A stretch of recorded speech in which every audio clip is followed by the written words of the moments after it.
คุณนวาจาตโนคุณำผู้มีความดีจงรักษาความดีของตนไว้บุญใดของข้าพเจ้าผู้ไหว้อยู่คำว่าไหว้หรือนอบน้อมด้วยกายวาจาใจซึ่งพระรัตนตรัยพระพุทธรัตนะพระธรรมรัตนะพระสังฆรัตนะพระรัตนตรัยนั้นเป็นสิ่งที่ควรบูชาสักการะเคารพนับถืออย่างเดียวเท่านั้นบุญที่เกิดโดยการกระทำเหล่านี้ขออนุภาพแห่งบุญนี้ขอให้อุปัทวะอันตรายทั้งหลายจงหายไปนะเพราะฉะนั้นใครก็ตามที่เรียกว่าอ้างเอาคุณของพระรัตนตรัยแล้วก็ยังมีภัยทั่วหน้าก็แสดงว่ากรรมนี่หนักหนาสาหัสมากสำหรับคนนั้นนะก็เหมือนอย่างว่ามีเรื่องเดือดร้อนแล้วเข้าไปพึ่งใบบุญพระราชาแล้วก็ยังเดือดร้อนอีกแสดงว่าแม้คนนั้นนี่นะสาหัสมากๆจริงๆเกิดมาทำไมเกิดมาเพื่อชดใช้กรรมเก่ากันเกิดมาทำไมเกิดมาเพื่อสร้างสรรค์กรรมนมัตถุรัตนตยัสสะขอนอบน้อมแด่พระรัตนตรัยด้วยเสียงเก้า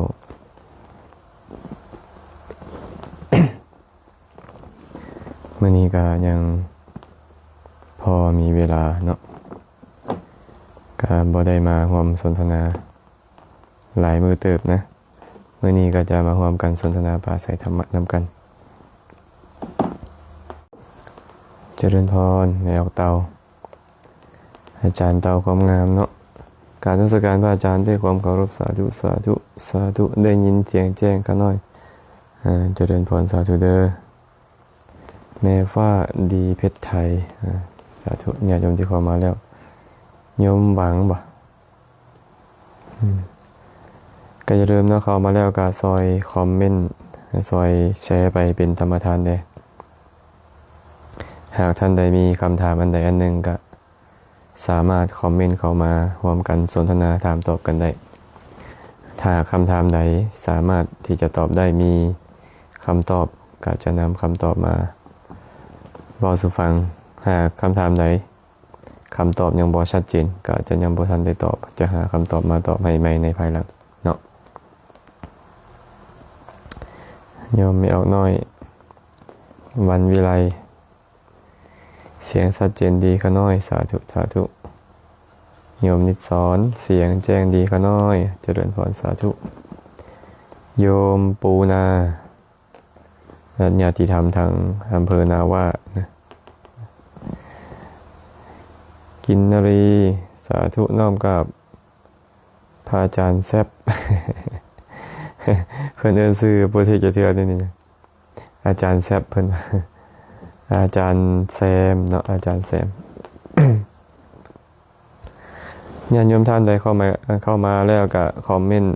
เข้ามาได้เลยว่าฟังจากทางใดแดแล้วก็ซอยแชร์ไปเป็นธรรมทานจันเพลงนามุนตรีฟังจากเมืองกาสีเด้อขน้อยชัดเจนดีเจริญพรสาธุโยมแม่แจนนาที่ทำทางต่างประเทศเสียงแจ้งดีเด้อขน้อยสาธุสาธุแม่ฟ้าดีเพชรไทยสาธุสาธุอยู่ปากสันเสียงชัดเจนดีเด้ออาจารย์เจริญพรอนุโมทนากับญาติโยมทุกท่านที่เข้ามาแล้วฟ้าใหม่ไทยเจริญเสียงชัดเจนดีเจ้าค่ะเจริญพรสาธุก็ขอให้มีความสุขความเจริญในทุกที่ที่อยู่เนาะโยมฟังจากแคลิฟอร์เนียเด้อขน้อยญาติธรรมทางแคลิฟอร์เนียเพิ่นเอรี่เนาะใส่สิทธิพรฟังจากแคลิฟอร์เนียเด้อเพิ่นสาธุสาธุขอให้มีความสุขเด้อญาติโยมท่านใดเข้ามาแล้วก็สามารถคอมเมนต์คำถามเข้ามาได้เด้อมีคำถามเข้ามาได้หรือว่าถ้ามีคำถามใดที่เพิ่นถามเข้ามาแล้วเราสามารถซอยกันตอบได้ก็สามารถตอบเข้ามานำกันได้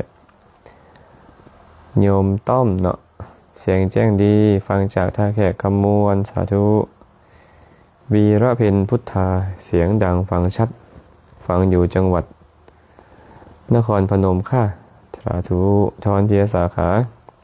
จากนาตาลเด้อเสียงชัดเจนดีกันหน่อยสาธุสาธุก็เป็นอันว่าญาติโยมกะพร้อมกันฟังอยู่หลายทีหลายบอนเนาะอย่าลืมเด้อแชร์ไปเป็นธรรมทานเด้ข้าน้อยฟังมาจากเมืองคงสาธุโอ้ญาติธรรมเมืองคงโยมปูเป้ข้าน้อยขอกราบพระอาจารย์บ่สบายเศร้าแล้วบ่ข้าน้อยสาธุสาธุรู้สึกดีขึ้นหลายแล้วเนาะดีขึ้นหลายแล้วแต่ว่ามื้อนั้นก็ไปกวดอยู่ห้องหมออยู่เวียงจันทน์ก็ปรากฏว่าบ่เจออีหยังว่าซั่น ก่อนแล้วบ่เจอหยังบ่เจอหยังมันคือเฮาคือบ่สบายมันก็มีแต่เอายาแก้ปวดให้กินก็เลยว่าจะต้องได้ไปกวดใหม่อยู่ที่อุดรเนาะก็อีก 2-3 มื้อก็จะได้ไปกวดใหม่อยู่อุดร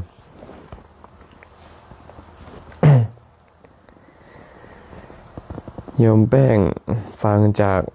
ฟังไทยกทมเสียงชัดเจนเจ้าค่ะสาธุสาธุมานิทันทวงศ์ฟังจากนครหลวงพระบาง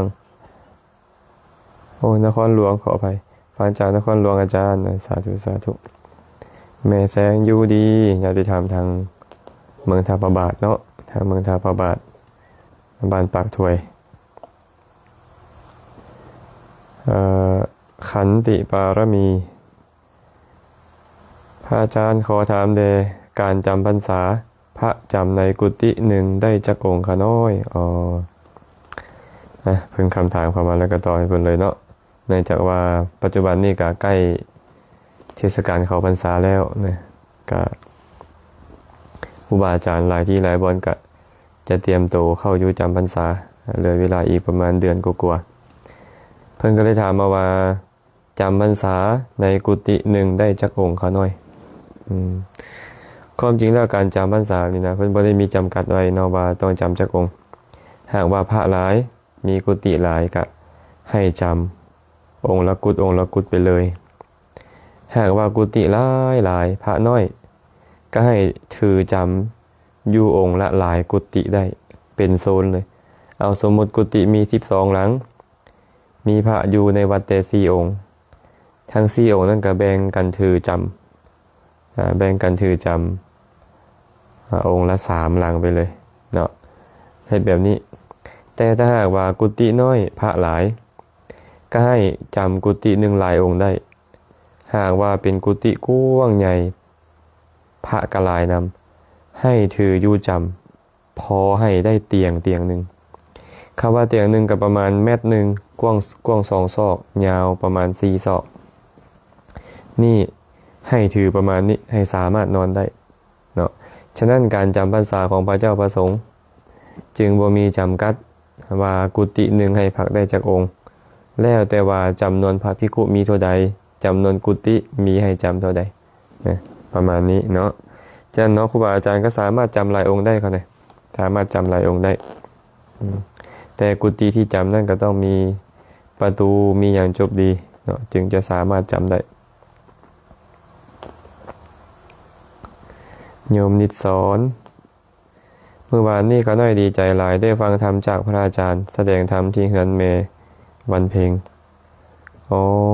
ไปฟังเนาะเมื่อวานนี้ไปฟังอยู่เนาะอาจารย์ก็บ่ฮู้ผู้ใดเป็นผู้ใดอาจารย์ก็บ่ค่อยได้กำหนดว่าผู้ใดเป็นผู้ใด บางทีก็เหมือนกับคนขี้คุยนะอาจารย์นี่ก็ได้เพราะว่าบ่ค่อยจื้อคนไปแต่ละบอนก็มีคนมาทักมาทายอยู่แต่ว่าบ่จื้อนะบ่ค่อยจื้อคันเห็นดำเทือดำ2เทือนี่คือยังบ่จื้อบางเทือก็จื้อหน้าได้แต่บ่จื้อชื่อแบบนี้คันญาติโยมท่านใดเห็นก็ทักทายโลดเนาะทักทายก็เข้ามาถามโลดบางเทื่อมันหลายคนแต่ผู้เดียวไปจื้อหลายคนจื้อบ่ไหวคันได้พ่อ 3-4 เทื่อจังซี่ก็อาจจะจื้อเนาะก็ขออนุโมทนาบุญนำได้ไปร่วมกันฟังธรรมเมื่อวานนี้ในงานศพของโยมแม่ของแม่สุวรรณเพ็งเนาะโยมตาต้าเนาะน้อมนมัสการพระอาจารย์สาธุฟ้าใสสาธุกราบสาธุพระอาจารย์สาธุเด้อ คำมอนบอกกล่าวนมัสการพระอาจารย์เสียงชัดเจนดีอยู่นครหลวงเวียงจันทร์ขาน้อยเจริญพรสาธุสาธุจันเพลงนามุนตรีขาน้อยที่ตามฟังอาจารย์มาตลอดมีความสุขที่ได้ฟังธรรมอาจารย์เจริญพรสาธุเด้ออนุโมทนาบุญนะฟังจากเมืองศรีนาคพระอาจารย์โอ้โยมยิดสอนเนาะอยู่เมืองศรีนาคเนาะสาธุสาธุ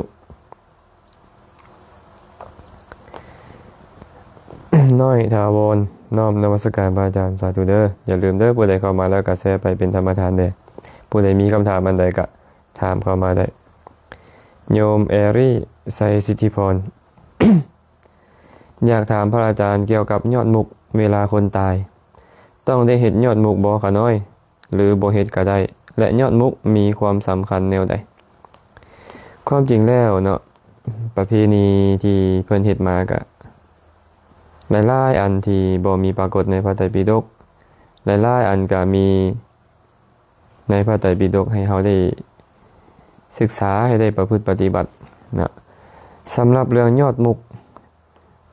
ถามผู้ถามคืนก่อนว่ายอดมุกเฮาหมายความว่าใดถ้าเข้าใจตรงกันว่ายอดมุกก็คือเอาห่ออันนึงเอาผ้าขาวห่อเอาข้าวสารเอาข้าวเปลือกใส่เอาดอกไม้ธูปเทียนใส่เอาเงินใส่แล้วไปวางที่หัวลงคันเฮาเอิ้นอันนี้ว่ายอดมุกก็แสดงว่าเฮาเข้าใจตรงกันว่าเฮากำลังเว้าเรื่องของยอดมุกตัวนี้เนาะสำหรับยอดมุกตัวนี้นี่นะ บ่ได้มีความหมายอีหยังเลยเนาะบ่ได้มีความหมายอีหยังเลยเพิ่นเอิ้นว่าคายยอดมุกคำว่าคายยอดมุกก็คือเฮาฮู้แหละคายคือหยังคายก็คือของที่เอาไปตอบแทนให้พระภิกขุผู้ที่เข้าไปสวดสาธยายในสถานที่นั้นฉะนั้นยอดมุกจึงบ่ได้มีความหมายสำคัญอีกอย่างเลยเนาะหากจะบอกว่าเป็นอุบายของครูบาอาจารย์ที่อยากให้ญาติโยมได้บุญเพิ่มอยากให้ญาติโยมได้บุญเพิ่มก็เลยให้เอาข้าวสารใส่ในผ้านั้นถวายแก่ครูบาอาจารย์เพราะครูบาอาจารย์ได้ข้าวสารนั้นไปก็มีสามเณรมีคนวัดได้เฮ็ดข้าวต้มได้เฮ็ดยาคูให้สันในมือต่อไปแต่ว่าผ่านเวลาโดนไปครูบาอาจารย์มีความจำเป็นต้องได้ใส่สอยเงินทองขึ้นมาก็เลยบอกว่าเอาคายใส่ยอดมุกเด้อเอาเงินใส่ยอดมุกเด้อบ่ใส่บ่ได้บ่ใส่บ่คือได้มันก็เลยกลายเป็นอันว่ายอดมุกกลายเป็นเรื่องนึงที่ต้องเฮ็ดในงานศพไปซะแล้วแต่ความจริงแล้วบ่มีหยังเลยเนาะบ่มีความจำเป็นอีหยังเฮ็ดผิดบ่เฮ็ดก็บ่ผิดคันเจ้าเฮ็ดเจ้าตั้งใจว่าจะเอาอาหารหวานคาวหรือจะเอาข้าวสารนะถวายแก่พระเจ้าประสงค์อันนี้ก็ได้นั่นแหละแต่ว่าเฮาก็เบิ่งว่าตอนนั้นเป็นเวลาเช้าเวลาสวยเวลาแลงน้ำตื่มเนาะฉะนั้นเนาะคำถามที่บอกว่าเกี่ยวกับยอดมุกเวลาหันคนตายได้เฮ็ดยอดมุกเนี่ยต้องเฮ็ดบ่หรือบ่เฮ็ดก็ได้ตอบว่าบ่เฮ็ดก็ได้บ่มีปัญหาอีหยังยอดมุกมีความสำคัญแนวใดตอบว่าบ่ได้มีความสำคัญหยังถ้าหากว่าเจ้าอยากให้ทานก็ได้บ่เป็นหยังเนาะเจ้าก็เอาข้าวใส่แล้วก็ถวายแก่ครูบาอาจารย์ไปดอกไม้ก็เป็นทานได้แต่ว่าครูบาอาจารย์ต้องการเงินเพิ่นก็บอกว่าต้องเอาเงินใส่น้ำมันก็เลยกลายเป็นประเพณีแบบนั้นมาซื่อๆดอกเนาะสะโมไลคุณปะกาเนาะขอน้อมข้าพระอาจารย์เขาได้ฟังอยู่ทางหนองไฮเดอร์สาธุสาธุเจริญพรสาธุโยเมเจนเนาะญาติธรรมทางสหรัฐอเมริกาการตามหู้จิตของเฮาวาราคะโทสะโมหะเกิดถึงเฮาจะกำจัดบ่ได้บางครั้งคราวแต่เฮาก็หู้ตัวทั่วพร้อมตลอดเวลาวาราคะโมหะโทสะเกิดแบบนี้ถือว่าเฮาประพฤติธรรมเพื่อเป็นเครื่องออกจากทุกข์ได้บ่คะน้อยความจริงแล้วก็เป็นสิ่งที่ควรเฮ็ดนั่นแหละนะพระสัมมาสัมพุทธเจ้าก็บอกว่าภิกขุควรพิจารณาเห็นจิตในจิตเห็นธรรมในธรรมหากเฮาพิจารณาเห็นจิตของเฮาว่าจิตของเฮานี่นะมีราคะอยู่ตอนนี้เมื่อกี้นี้มันมีราคะอยู่ตอนนี้ปราศจากราคะแล้วเมื่อกี้มันมีโทสะอยู่ปราศจากโทสะแล้ว เมื่อกี้มันมีโมหะอยู่ปราศจากโมหะแล้วเฮาตามรู้จิตในจิตอยู่แบบนี้ก็คือว่าเฮากำลังเจริญสติสัมปชัญญะอยู่เนาะแต่สิ่งที่เฮาต้องพิจารณาเข้าไปเติมก็หันก็คือไอ้จิตนี่นะมันเป็นเพียงธรรมชาติอย่างหนึ่ง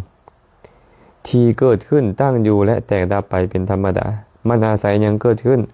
มันอาศัยหทัยวัตถุที่เอิ้นว่ารูปจิตเป็นนามหทัยวัตถุเป็นรูปทางรูปทางนามนี่อาศัยกันและกันเกิดขึ้นเมื่อเกิดขึ้นแล้วก็ตั้งอยู่แล้วก็ต้องแตกดับไปเป็นธรรมดาให้เห็นความบ่เที่ยงของมันแบบนี้เมื่อเห็นความบ่เที่ยงแล้วอาการที่เป็นทุกข์ก็จะปรากฏแล้วเขาจะรู้ว่ามันบ่ได้บังคับบัญชาได้ความเป็นอนัตตามันก็จะมาปรากฏเนาะและให้ใส่ใจอยู่เสมอว่าจิตนี้บ่แม่นเฮาบ่แม่นของเฮาแบบนี้เอิ้นว่าการตามพิจารณาเห็นจิตในจิตเพื่อความพ้นไปจากทุกข์เนาะชื่อว่าเฮาเฮ็ดถูกแล้วส่วนการพิจารณาเห็นธรรมในธรรมเนาะพิจารณาเห็นราคะโทสะโมหะนี่นะโดยความเป็นนิวรธรรมเป็นต้นเนี่ยกามฉันทะก็คือราคะนั่นแหละพยาบาทก็คือโทสะนั่นแหละนะหากเขาพิจารณาเห็นธรรมชาติที่มันเป็นโทสะธรรมชาติที่มันเป็นราคะเนี่ยเอิ้นว่าพิจารณาเห็นธรรมแม้แต่ราคะโทสะโมหะนี้ก็บ่แม่นเฮาบ่แม่นของเฮาเกิดขึ้นตั้งอยู่ดับไปเป็นธรรมดาของมันบ่สามารถบังคับบัญชาอีกอย่างมันได้เลยให้เห็นว่ามันบ่แม่นเฮาอยู่ตลอดเมื่อเฮาเห็นธรรมชาติเหล่านี้ว่าบ่แม่นเฮาบ่แม่นของเฮาอยู่เรื่อยๆความเบื่อหน่ายคลายกำหนัดมันก็จะเกิดขึ้นเมื่อเฮาพอกพูนความเบื่อหน่ายคลายกำหนัดอยู่เรื่อยๆพอกพูนมันอยู่เรื่อยๆมันก็ยอมเป็นปัจจัยให้มรรคญาณให้ญาณปัญญาเกิดขึ้นมากำจัดกิเลสให้สิ้นซากไปได้ในอนาคตฉะนั้นที่โยมแม่แจ่นเพิ่นถามว่าพิจารณาเห็นว่ามีราคะโทสะโมหะเป็นต้นนี้ถูกบ่ก็ตอบว่าถูกแล้วนะแต่ให้เห็นว่ามันบ่แม่นเฮาบ่แม่นของเฮาเนาะเห็นว่ามันเป็นเพียงธรรมชาติที่มีเหตุมีปัจจัยก็มีเหตุมีปัจจัยก็เกิดขึ้นหมดเหตุหมดปัจจัยก็แตกดับไปเดี๋ยวก็เกิดเดี๋ยวก็ดับเดี๋ยวก็เกิดเดี๋ยวก็ดับของมันอยู่แบบนี้มันบ่เที่ยงแท้ถาวรและบ่แม่นเฮาบ่แม่นของเฮาแม้แต่ไอ้สติที่เฮาตามไประลึกถึงจิตนั้นสติที่เฮาตามระลึกถึงจิตนั่นน่ะเป็นไปพร้อมกับปัญญาเอิ้นว่าสัมปชัญญะนั้นพร้อมด้วยสัมปัญญุธรรมทั้งหลายที่เกิดพร้อมกันนั้นโตจิตที่เกิดขึ้นพร้อมกับสติสัมปชัญญะทั้งหมดเลยทั้งสติทั้งสัมปชัญญะทั้งจิตที่ไปตามระลึกรู้ว่ามีราคะมีโทสะมีโมหะปราศจากราคะปราศจากโทสะปราศจากโมหะจิตเจตสิกนี้สติสัมปชัญญะนี่ก็เป็นเพียงนามธรรมอย่างหนึ่งที่อาศัยหทัยวัตถุเกิดขึ้นคือกันที่ไปตามระลึกรู้จิตที่มันมีราคะและบ่มีราคะที่มันดับไปก่อนหน้านี้ตัวนี้ก็เป็นนามธรรมทางรูปทางนามนี่อาศัยกันและกันเกิดขึ้นเมื่อเกิดขึ้นแล้วตั้งอยู่แล้วก็ต้องแตกสลายไปเฮาก็บ่สามารถบังคับบัญชามันได้คือกันคันเฮาเห็นทั้งโตจิตที่มันมีราคะโทสะโมหะนั่นว่าบ่เที่ยงเป็นทุกข์อเป็นอนัตตาเห็นทั้งโตสติโตสัมปชัญญะที่เข้าไปฮู้นั้นว่าบ่เที่ยงเป็นทุกข์เป็นอนัตตาคือกันเนาะเห็นแม้กระทั่งวหทยวัตถุใจของหัวใจของเฮานี่นะที่เป็นรูปธรรมนี่ว่าบ่เที่ยงเป็นทุกข์เป็นอนัตตาอยู่นี่แหละเอิ้นว่าการเจริญวิปัสสนาที่ถูกต้องฉะนั้นพวกเราก็เลยต้องพิจารณาให้เห็นความบ่เที่ยงของสังขารที่มันเกิดขึ้นเป็นไปแบบนี้เนาะ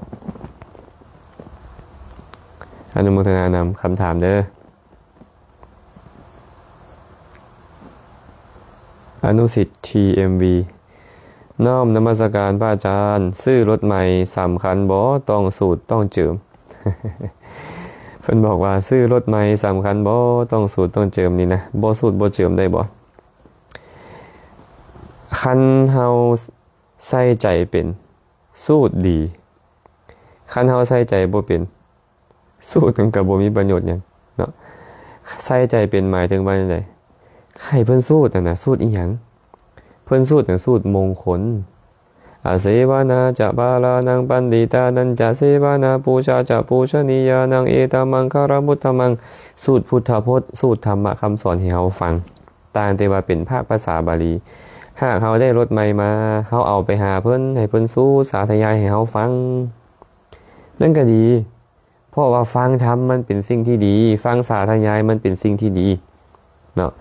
แต่หากว่าเฮาไปหลงอยู่ว่าโอ้ยได้สูตรได้เจิมแล้วมันจะเจริญได้มันจะแนวนี้แคล้วคลาดปลอดภัยได้อันนี้เป็นต้นนี่ก็คันไปหลงอยู่แบบนั้นก็คือความงมงายไอ้ความงมงายนี่เป็นสิ่งที่บุคคลพอกพูนเป็นสิ่งที่บุคคลมีบุคคลพอกพูนเนาะแต่ถ้าหากว่าเฮาไปเฮ็ดให้มันเป็นสิริมงคลด้วยการที่เฮ็ดให้เฮาได้เข้าไปถวายทานเวลาเฮาไปสูตรรถเฮาเอาหยังไปได้เอาข้าวต้มข้าวนมเอาน้ำดื่มเป็นต้นไปถวายเพิ่นได้บุญบ่ได้บุญเป็นสิริมงคลบ่เป็นสิริมงคลได้ฟังเพิ่นสวดสาธยาย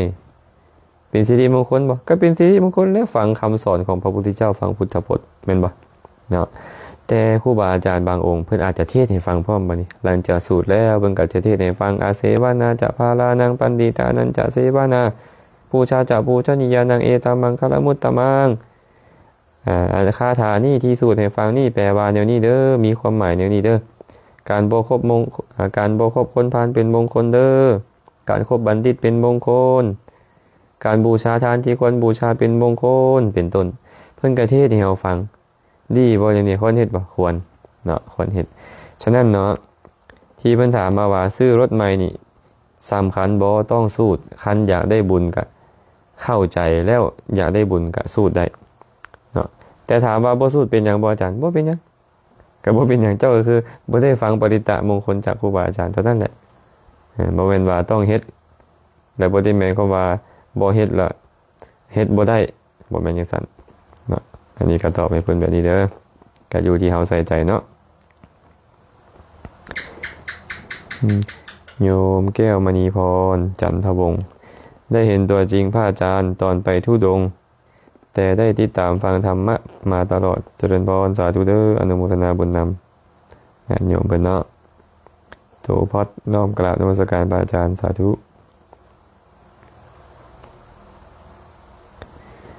ต้อมขออนุญาตด้วยพระอาจารย์ปรับกล้องโทรศัพท์เอาลงน้อยหนึ่งพอดีมันอยากสูง โอ้ขอบใจเพิ่นบอกให้ปรับลงหน่อยหนึ่งขอบใจเด้อ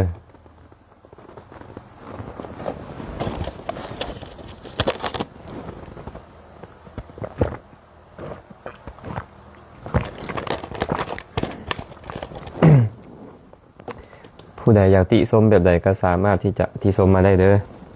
ติชมมาได้แม่จีอาเนาะวงคำจันทร์กราบนมัสการพระอาจารย์ฟังจากเมืองบริคันขาน้อยสาธุสาธุอนุโมทนาบุญน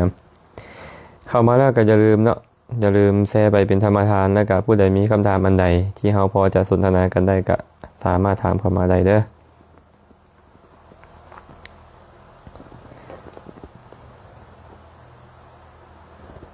โยมนิสอนความเชื่อถือของพ่อแม่เฒ่าแก่มาแต่ดนนานแล้วเพิ่นว่าเอาเงินใส่คำใส่หรือเครื่องของใส่ในขายยอดมุกแมนผู้ตายได้ครับแท้แมนบ่อาจารย์เมื่อวานนี้อาจารย์ไปเทศอยู่เฮือนแม่สุวรรณเพ็งเนาะโยมแม่อาจารย์เพ็งเพิ่นเสียชีวิตนะก็ ได้เทศไปแล้วว่าการที่บุคคลผู้ตายจะไปสู่สวรรค์จะไปสู่นรกบ่ได้อยู่ที่ขายยอดมุกบ่ได้อยู่ที่บุคคลอยู่ทางบ้านเฮ็ดต้องเป็นไปตามกรรมของเขาและเขาจะได้รับหรือบ่นั่นอยู่ที่ฐานะของเขาพร้อมนะพระพุทธเจ้าจึงบอกว่ายะถากัมมังคมิจฉันติปุญญาปาปะพะลูปะคาแปลว่าสัตว์ทั้งหลายยอมเป็นไปตามกรรมจะไปตามกรรมของเขาเข้าถึงผลของบุญและบาปที่ตนเองของเขาเฮ็ดไว้เนาะเข้าถึงผลของบุญและบาปที่เขาเฮ็ดไว้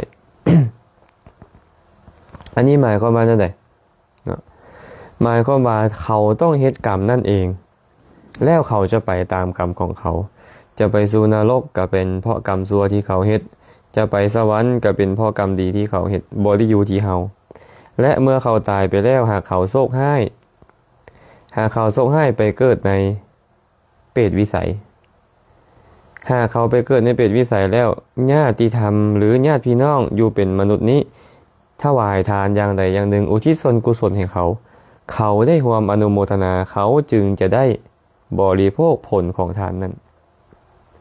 บ่ได้เกี่ยวว่าเจ้าจะเอาใส่ขายยอดมุกหรือบ่ใส่ขายยอดมุกเนาะ จะเป็นข้าวปลาอาหารก็ตามผ้าพรท่อนสบายก็ตาม ที่เจ้าถวายทานและอุทิศให้เขา หากเขาอยู่ในภพภูมิที่สามารถอนุโมทนาบุญได้เขาจะได้บุญนำแต่ถ้าหากเขา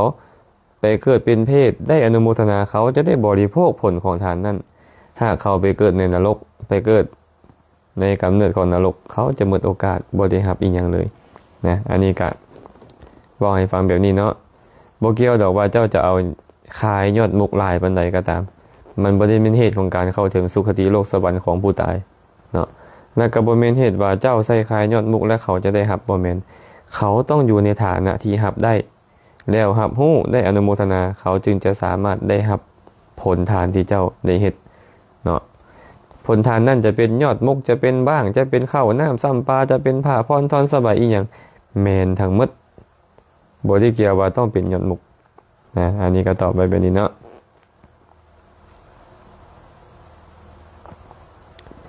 วุฒิไสยขันธ์รักษา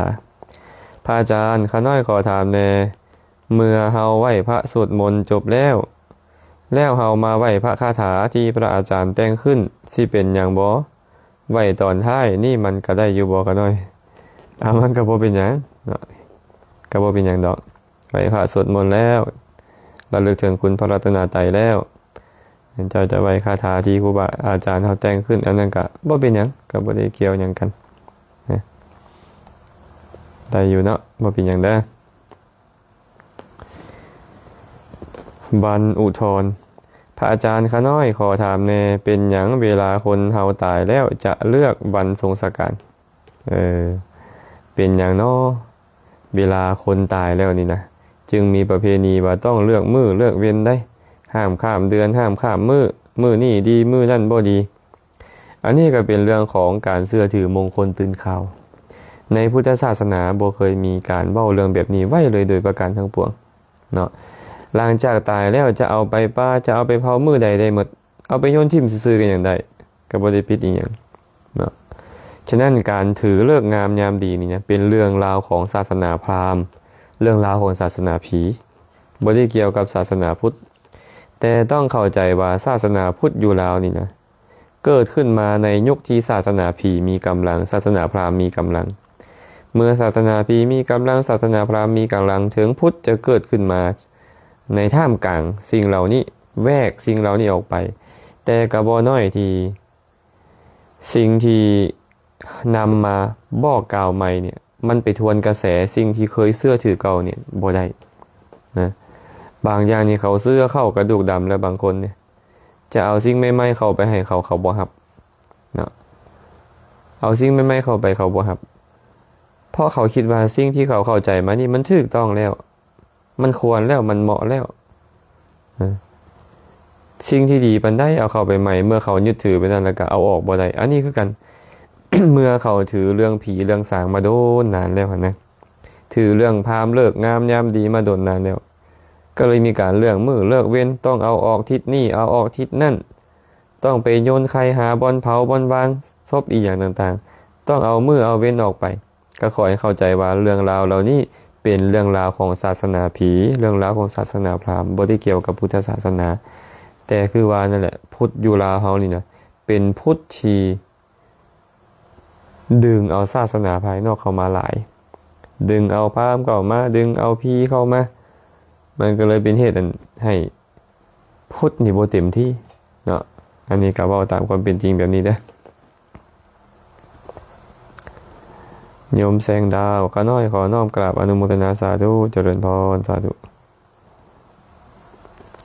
โยมวาสนาจำปาบุรีลูกขอน้อมกราบสาธุค่ะลูกขอน้อมกราบอนุโมทนาสาธุสาธุเจริญพรสาธุลาสวรรค์ไซแสนขาขออนุโมทนาสาธุนำพระอาจารย์เจริญพรสาธุโยมแม่จอยชาติธรรมปากเสเนาะกราบนมัสการพระอาจารย์สาธุสาธุ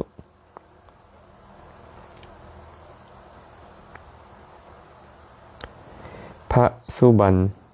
ณสิมพีถ้าว่าพระภิกขุมานอนอยู่เฮือน นำพ่อแม่แล้ว บ่ได้ถือผ้าสังฆามานำจะผิดอาบัติบ่ค่ะน้อยทางที่ผ้าสังฆาเอาไว้วัดเวลาพระไปนอนอยู่ พักอยู่เฮือนของโยมอย่างเช่นไปเยี่ยมพ่อแม่เนาะพ่อแม่ก็จัดบอนให้พักจัดห้องหนึ่งต่างหากที่มีประตูมิดชิดกูห้องของพ่อของแม่ก็มีประตูมิดชิดของตัวเองต่างหาก พระก็สามารถนอนในเฮือนได้ สมมุติว่าพระบ่ได้เอาผ้าไปบ่ได้เอาผ้าสังฆาไปเนาะถามว่าจะเป็นอาบัติหยังบ่ถ้าหากว่าผ้า3ผืนนี้นะผ้าสังฆาติผ้าจีวรผ้าสบง3ผืนนี่ผืนใดผืนหนึ่งหากอธิษฐานเป็นสังฆาติอิมังสังฆาติงอธิษฐามิอธิษฐานเป็นจีวรอิมังอุตราสังฆังอธิษฐามิอธิษฐานเป็นสบงอิมังอันตราวาสกังอธิษฐามิหากผ้าทั้ง3ผืนนี้อธิษฐานเป็นผ้าของแล้วเจ้าไปใส่ก็ตามเจ้าต้องเอาไปนำเนาะหากบ่ไปนำจะมีอาบัติได้เข้าไปสู่หมู่บ้านบ่นำผ้าผืนใดผืนหนึ่ง3ผืนนี้ไปนำเป็นอาบัติทุกกฎหากไปนอนอยู่บนอื่น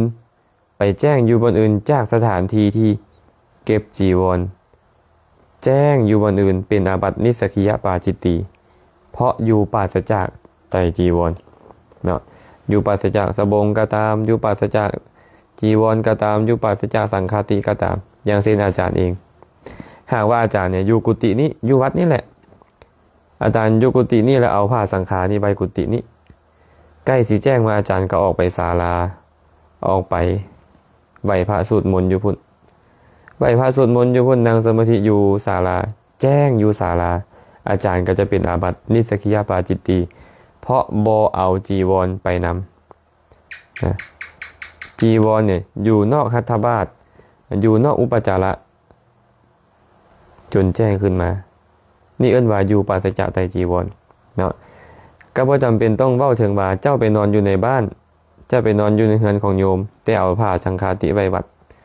เจ้าบ่นำเอาไปนำก็เป็นอาบัติสังฆาเป็นอาบัตินิสสกิยปาจิตติ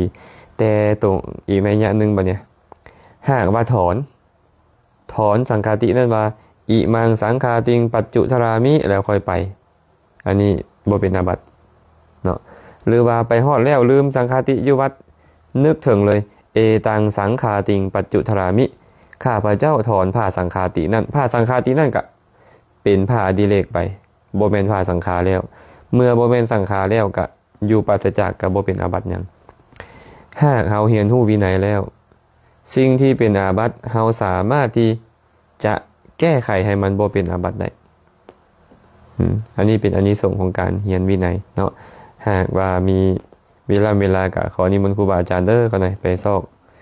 ฮู้ไปหำเรียนเนาะให้สามารถที่จะเอาตัวเองรอดในการอยู่ในเพศบรรพชิตนะอันนี้ก็ขออนุโมทนานำคำถามของเพิ่นเด้อก็ขออนุโมทนานำญาติโยมทุกคนทุกท่านที่เข้ามาฟังมาพร้อมกันสนทนา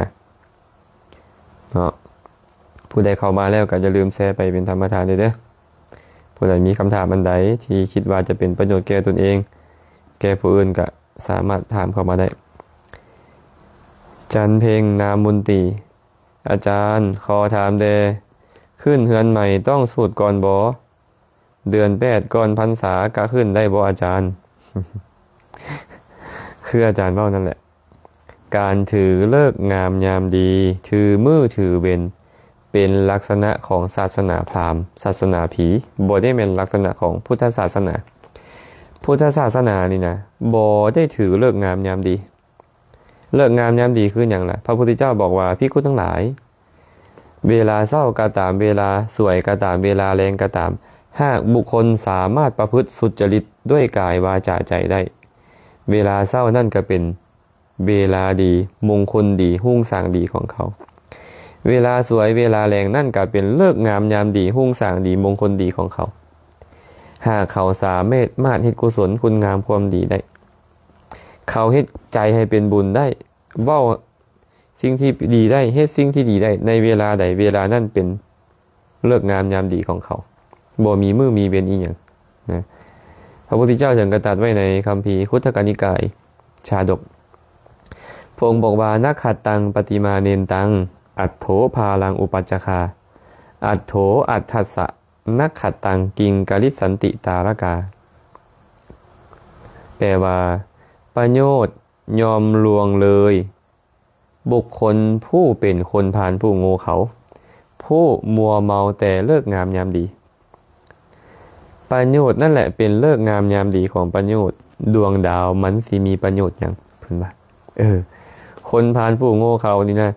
มัวเมาแต่เลิกงามยามดีมือนี่ดีมือนั่นดี5 ค่ำดี9 ค่ำดี10 ค่ำดีวันอังคารดี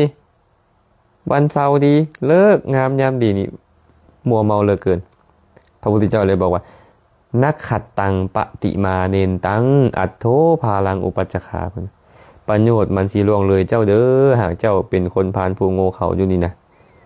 มือนี่บ่ควรเฮ็ดมืออื่นควรเฮ็ดมือนั่นควรเฮ็ดมือนี่บ่ควรเฮ็ดไอ้ความดีนี่ความดีเฮ็ดยามใดก็ได้เบิดญาติโยมเอ้ยเนาะพระองค์เลยบอกว่าอัตโธอัตถัสสะนักขัดตังประโยชน์นั่นแหละเป็นเลิกงามยามดีของประโยชน์เวลาเศร้าเจ้าเฮ็ดประโยชน์ได้นั่นแหละเป็นเลิกงามยามดีเวลาสวยเจ้าเฮ็ดประโยชน์ได้นั่นแหละเป็นเลิกงามยามดีเวลาแรงเจ้าเฮ็ดประโยชน์ได้นั่นแหละเป็นเลิกงามยามดีมื้อวันศุกร์เสาร์อาทิตย์จันทร์ค้านอีหยังก็ตามแต่มื้อออกใหม่มื้อแฮมก็ตามแต่หากเจ้าเฮ็ดคุณงามความดีได้นั่นชื่อว่าเจ้าได้เลิกงามยามดีเนาะกิงกาลิสันติตาลากาเมื่อเว้นมันสิมีประโยชน์หยังพระพุทธเจ้าบอกว่าเดือนดาวนะเดือนนี้วันจันทร์เดือนนี้วันค้านนี่หยังคนเบิ่งเดือนดาวเขาจะฮู้ว่าดาวนี่ดาวประจำวันจันทร์ดาวนี่ดาวประจำวันอังคารดาวนี่ประจำ8 ค่ำ9 ค่ำ10 ค่ำเขาฮู้แบบนี้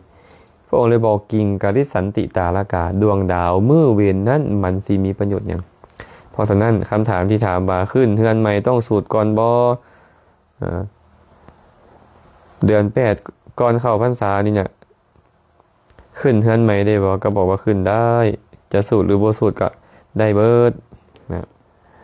แต่ว่าหากเจ้าอยากฟังสวดปริตะมงคลเจ้าอยากฟังเพิ่นสาธยายอยากให้เพิ่นแสดงธรรมอยากให้รับทานก่อนจังค่อยขึ้นดีให้เพิ่นได้ไปนั่งให้เพิ่นได้ไปใส่ให้เพิ่นได้ไปสอยใส่สอยเฮือนเฮาก่อนดีคันให้พระสงฆ์สามเณรได้ไปใส่สอยก่อนหั่นนะเนาะพอเข้าใจเนาะสูตรบ่สูตรก็ได้เดือนใดมื้อใดก็ขึ้นเฮือนใหม่ได้หมดแต่ถามว่าต้องสูตรก่อนบ่คันเจ้าอยากได้บุญอยากฟังธรรมอยากฟังสาธยายอยากถวายทานอยาก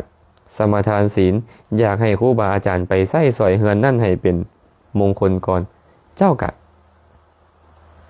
สูตรได้นิมนต์เพิ่นไปเฮ็ดได้คันบ่สูตรก็บ่เป็นหยังบ่ได้ผิดหยังเนาะอันนี้ตอบเพิ่นเดี๋ยวนี้เด้อรัตนชินนานมัสการพระอาจารย์ขอโอกาสถามข้าน้อยเป็นสามเณรประพฤติผิดในข้อใดข้อหนึ่งสามารถ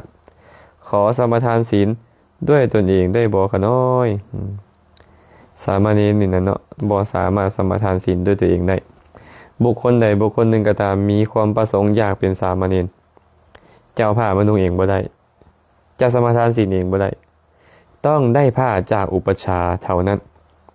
เมื่อได้ผ้าจากอุปัชฌาย์แล้วจึงค่อยนุ่งเมื่อนุ่งแล้ว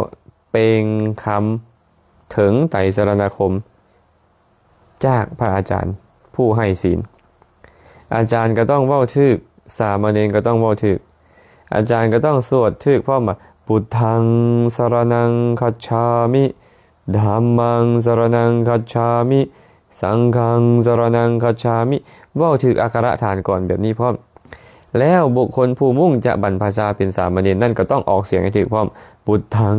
สรณังคัจฉามิธัมมังสรณังคัจฉามิสังฆังสรณังคัจฉามิ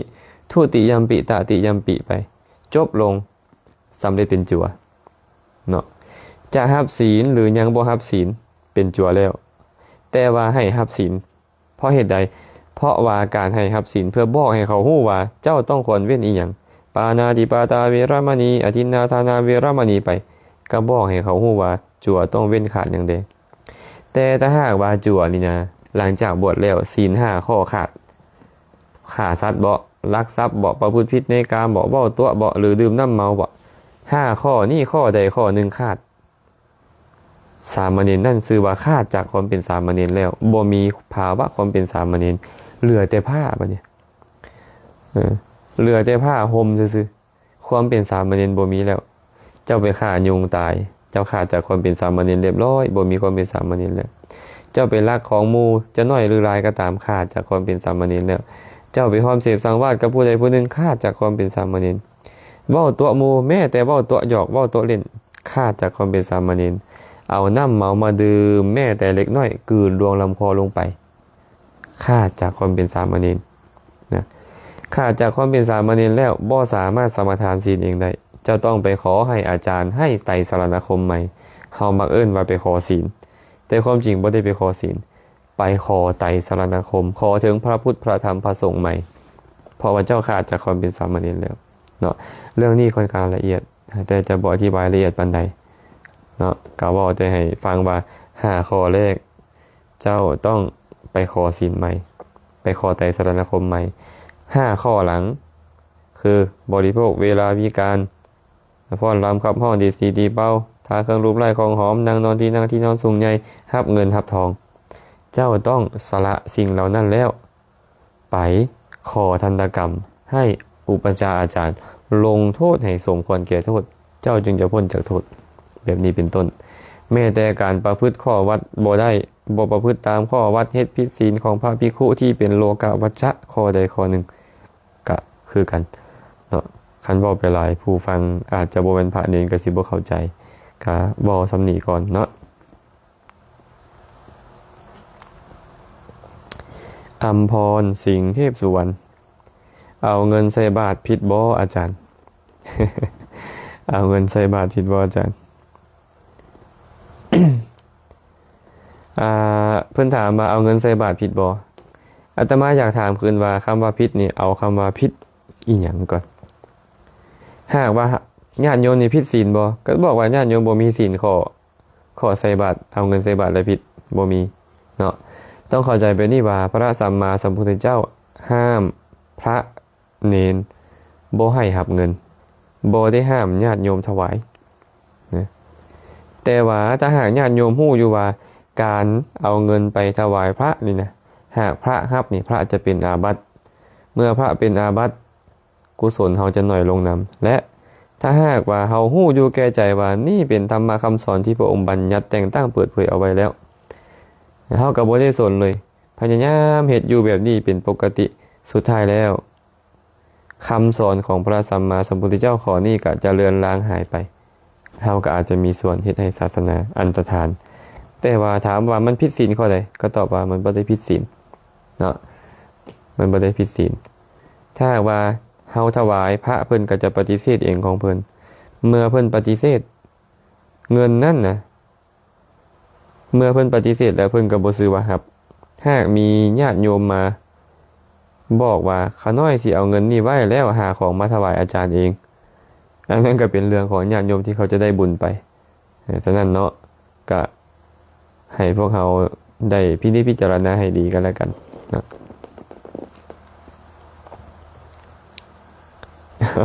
มีคนมาท่วงว่าละสวรรค์ใส่อย่างเนี้ยใส่สันกัญญาวะใส่สันกาวะขออภัยแต่อ่านซื้อผิดพระอาจารย์เบิ่งแปลกบอลคิ้วเด้อ อันนี้เขาเจ้าท่วงมาทุนแล้วเนาะก็ธรรมดาเนาะธรรมดาพระพุทธชาด้วงมูลน้อมกราบอนุโมทนาสาธุในคำสอนครับเจริญพรขอสาธุอนุโมทนาบุญนำน้องโมมีกราบนมัสการพระอาจารย์สาธุเชน้อยอาหารตามสั่งกราบสาธุพระอาจารย์ข้าน้อยสาธุเด้อโยมฮัดไสยสอนสาธุน้อมกราบนมัสการพระอาจารย์แซมข้าน้อยทางเพื่อนญาติธรรมทุกทานเบิงฟังจากแข่งอัตตปือสาธุอนุโมทนานำขอให้มีความสุขความเจริญเด้อ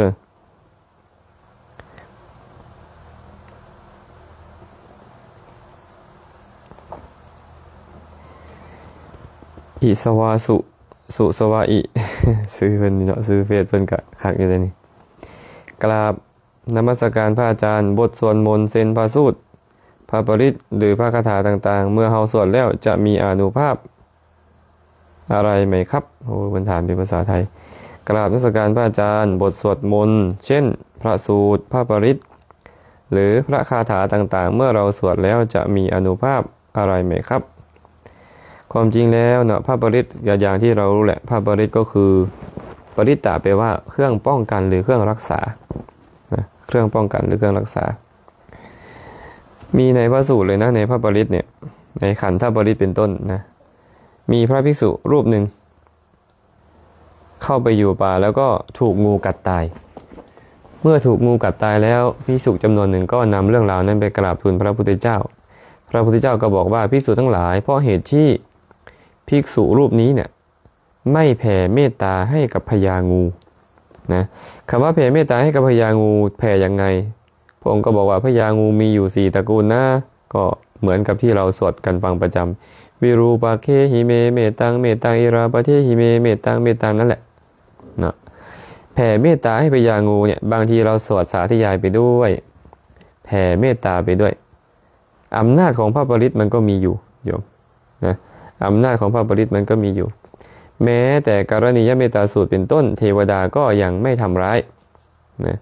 และพระปริตรบางอย่างอย่างเช่นอาตานาติยสูตรเนี่ยพระปริตรเนี่ยสามารถสวดและขับไล่ยักษ์ได้ด้วยโยมนะเพราะฉะนั้นเวลาพวกที่เขามีเวทมนต์คาถามีคาถาปราบผีอะไรเป็นต้นเนี่ยโดยส่วนมากแล้วเขาก็จะพูดเรื่องของอ้างเอา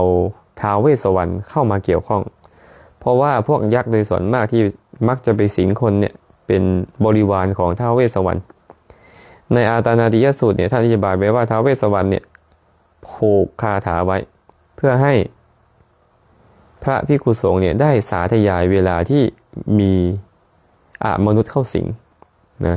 ฉะนั้นเวลาสวดพระปริตรเนี่ยมันก็จะเป็นเครื่องป้องกันได้อย่างหนึ่งด้วยนะเป็นเครื่องป้องกันได้ก็ถามว่ามีอานุภาพไหมก็ต้องตอบว่ามีอานุภาพแต่ต้องมีศรัทธาก่อนต้องมีศรัทธาตั้งใจฟังผู้สวดถูกอักขระฐานก่อนนะรู้จักเนื้อหาของบทสวดนั้นตัวเองก็ไม่ได้กระทำกรรมหนักถึงขั้นกับฆ่าบิดาฆ่ามารดาเป็นต้นอย่างเงี้ยอานุภาพของพระปริตรก็จะคุ้มครองได้นะโยมนะ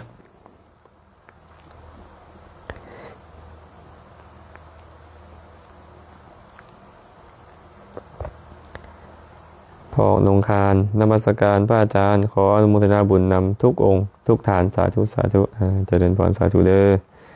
น้อมกราบพระอาจารย์ข้าน้อยสาธุแม่สอนกันมาเนาะแม่สอนกันมาฟัง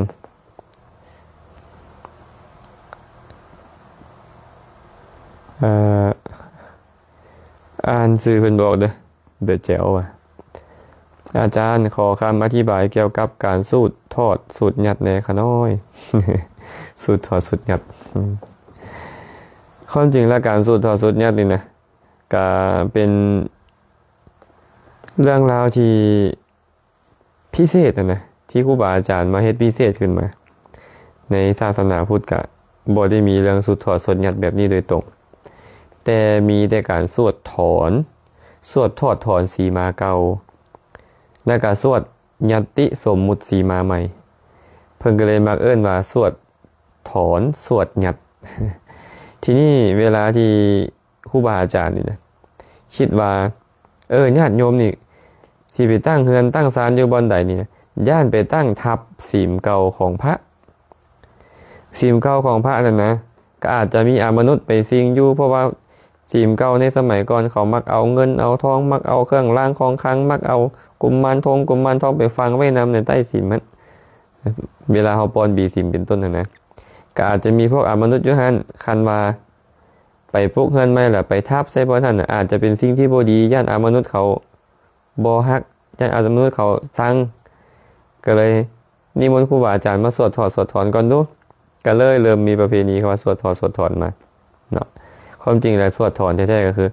ถอนศีลเก่าถอนสีมาเก่าแล้วก็คันบัญญัติก็คือสวดสมมุติสีมาใหม่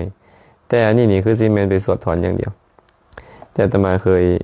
ยไปสวดด้วยกันในสมัยที่อาตมาบวชใหม่ๆยังบ่เข้าใจธรรมะคำสอนอีหยังก็ไปนำครูบาอาจารย์เพิ่นก็พาสวดแต่คำสวดแต่ละบอนบ่คือกัน นะบางบอนเพิ่นก็ใช้รัตนสูตรสวดยะทินทะคีโลปะทวิงสิโตสิยาจตุพิวาเตปิอสัมปกัมปิโยพุ่นน่ะจตุปมังสัพปุริสังวทามิโยอริยสัจจานิเวจจะปัสสติอิธัมปิสังเครัตนังปณิตังเอเตนะสัจเจนะสุวัติโหตุเพิ่นก็เว้าไปเอาคำนี้ล่ะไปสูตร ความจริงแปลว่าไดเสาเขื่อนที่มันปักลงยางมั่นคงครึ่งหนึ่งแล้วนี่นะสมมุติว่าเสาเขื่อน16ศอกปักลงแล้ว8ศอกนี่ยอมบ่หวั่นไหวต่อแรงลมสันใดเพิ่นก็อธิบายว่าแบบนี้แหละเนาะก็เลยเอิ้นว่าสวดยัดกันไปก็มีครูบาอาจารย์บางองค์อาจจะมีเวทมนต์กลคาถาแท้เวลาเพิ่นสวดก็สวดคาถาใส่มนุษย์พวกผีพวกสร้างก็บ่กล้ามาใกล้เฮือนหลังนั้นอันนั้นเฉพาะบางองค์ที่เพิ่นมีเวทมนต์กลคาถาแท้เนาะแต่ว่าในพุทธศาสนานี่บ่มีเรื่องราวของการสวดยัดสวดถอนโดยตรงที่เหมือนกับปัจจุบันนี้เฮาปัจจุบันนี่นะสิขึ้นเฮือนใหม่นิมนต์ครูบาอาจารย์มาสวดยัดมาสวดถอนให้ได้ก็น้อยอันความเข้าใจของคนเฮ็ดนี่ก็คือว่าถอนก็เหมือนกับถอนสิ่งที่บ่ดีออกยัดก็เหมือนกับยัดสิ่งที่ดีที่งามเข้าก็เลยเป็นความเชื่อที่ค่อนข้างจะงมงายอาตมาว่านะเป็นความเชื่อที่งมงายแต่ว่าเฮ็ดดีบ่ล่ะก็ดีอยู่แต่อาตมาว่าคันเฮาบ่งมงายนะอย่างน้อยเฮาได้ให้ครูบาอาจารย์เนี่ยได้ไปเป็นสักขีพยานในการปลูกสร้างเฮือนศาลของเฮาได้ถวายทานก่อนสิเฮ็ดเฮือนเฮ็ดศาลได้สมาทานศีลก่อนสิเฮ็ดเฮือนเฮ็ดศาลได้ฟังธรรมฟังพระปริตตมงคลจากเพิ่นอันนี้ดีอันนี้อาตมาว่าดีเนาะก็ให้ทุกคนพิจารณาเอากันแล้วกันเด้อให้ทุกคนพิจารณาเอาเฮาก็บ่ว่าโอ้ยถูกหรือผิดจังใดโดยตรงก็เว้าให้พอเข้าใจนำกันว่าสุดยัดสุดทอดโดยตรงบ่มีในศาสนานี้แต่ว่าการที่ไปเฮ็ดแบบนั้นนะมีส่วนดีบ่ก็ดีคั่นแหละได้ฟังธรรมเนาะอาตมาเคยรู้เรื่องนึงมาอันนี้ขอเว้าสู่ฟังนิดนึงก็เป็นอดีตของท่านอาจารย์พระมหาอุดรเพิ่นอาจารย์ใหญ่อุดรเพิ่นตอนที่เพิ่นยังอยู่ไทยพู้นปรากฏว่ามีผีมาเข้าโยมผีมาสิงโยมมันน่ะสิงแล้วก็เลยอยู่ไอ้ญาติโยมมันก็ได้หมอไปปราบปานใดก็บ่ได้เอาหมอผีเก่งปานใดไปปราบก็บ่ได้ก็เลยมาขอให้พระสงฆ์ว่าไปสวดไล่ผีให้ได้มันมีคำเว้าคำหนึ่งในพระวินัยปิฎกนี่นะเป็นกรรมวาจาสวดขับไล่พระบ่ดีออกจากพื้นที่นั้นเอิ้นว่าปัปภาชนียกรรมคันพระไปประจบประแจงญาติโยมเอาเข้าเอาของไปให้ญาติโยมหับไส้คารวะญาติโยมพระเฮ็ดบ่ดีนะสามารถสวดขับไล่พระให้หนีไปบนอื่นบ่ให้มาบิณฑบาตบ่ให้มาอยู่ใกล้หมู่บ้านนั้นอีกอันนี้เอิ้นว่าสวดปัปภาชนียกรรมครูบาอาจารย์มีอาจารย์มหาอุดรเป็นต้นเพิ่นก็เลยเอาคำสวดไล่พระนี่นะไปเปลี่ยนแทนคำว่าคำชื่อของพระภิกขุเอาใส่ชื่อยักษ์ไปใส่ชื่อยักษ์ใส่ชื่อกลุ่มพันธุ์เข้าไปแล้วก็สวดก็เอาพระสงฆ์ไปทำกันสวดสุนอตุเมบันเตสังโฆไปเพิ่นก็สวดไปองค์อื่นสวดกันกะผีมันก็บ่เว้าหยังมันก็ห้องโอ้ยอยู่ฮอดตอนบาดอาจารย์มหาอุดรสวดสุนอตุเมบันเตสังโฆเพิ่นก็สวดไปผีมันด่าเลยไอ้สัตว์เลยขออภัยอาจจะเป็นคำเว้าที่บ่ม่วนไอ้สัตว์กูไม่ไปมันก็ฮ้องอยู่หั่นน่ะผีนะแต่สุดท้ายมันหนีผีนะหนีออกไปโดนแหละผ่านเวลามาดนเป็นเกือบ10 ปีพุ่นแหละเนาะมาเข้าพระอีกองค์นึงก็เป็นคนที่ฮู้จักกับอาตมานี่แหละเคยอยู่นำกันผีเข้าเพิ่นเป็นอาจารย์สอนอภิธรรมพุ่นเด้เข้าใจสภาวะธรรมเมิดแต่ผีเข้านะผีเข้าเว้าไปเลยเว้าไล่ไปเลยเสียงก็บ่คืนเจ้าของเสียงก็บ่คือเจ้าของตัวเพิ่นจนสุดท้ายมันออกอาตมาก็เลยถามว่าอาจารย์ตอนที่ผีเข้าอาจารย์นั่นนะอาจารย์ฮู้สึกแนวใดอาจารย์ฮู้ตัวบ่เพิ่นก็บอกว่าโอ้ยท่านแซมผมนี่ฮู้ตัวอยู่ได้เพิ่นว่าแต่ว่ามันบังคับบ่ได้ใจเฮานี่โอ้มันอ่อนไปเบิดมันบังคับมันบ่ได้เลยว่าซั่นตอนผีเข้าเพิ่นว่าอันนี้เว้าประสบการณ์ที่ครูบาอาจารย์เพิ่นเป็นมาแล้วมาเว้าสู่ฟังเนาะว่าการไปสวดเนี่ยสวดถอนมีส่วนดีบ่ ก็มีส่วนดีในหนึ่งได้แต่ระวังได้มันมาเข้าพระองค์หลังนี้มันบอกว่ามันอยู่สถานที่นั่นมา5,000 ปีแล้วเป็นอย่างพวกพระสงฆ์จึงไปขับสวดขับไล่มันหนีมันมาอันนี้ก็ระวังได้เนาะ ระวังอยู่เด้อเบาให้ฟังเป็นเกร็ดความรู้เพิ่มเด้อผู้ใดที่เอาไปเป็นประมาณบ่เอาไปเป็นประมาณกัญญาแต่ว่าเคยเจอมาแล้วก็มีคำสวดแท้ในพระวินัยเนาะ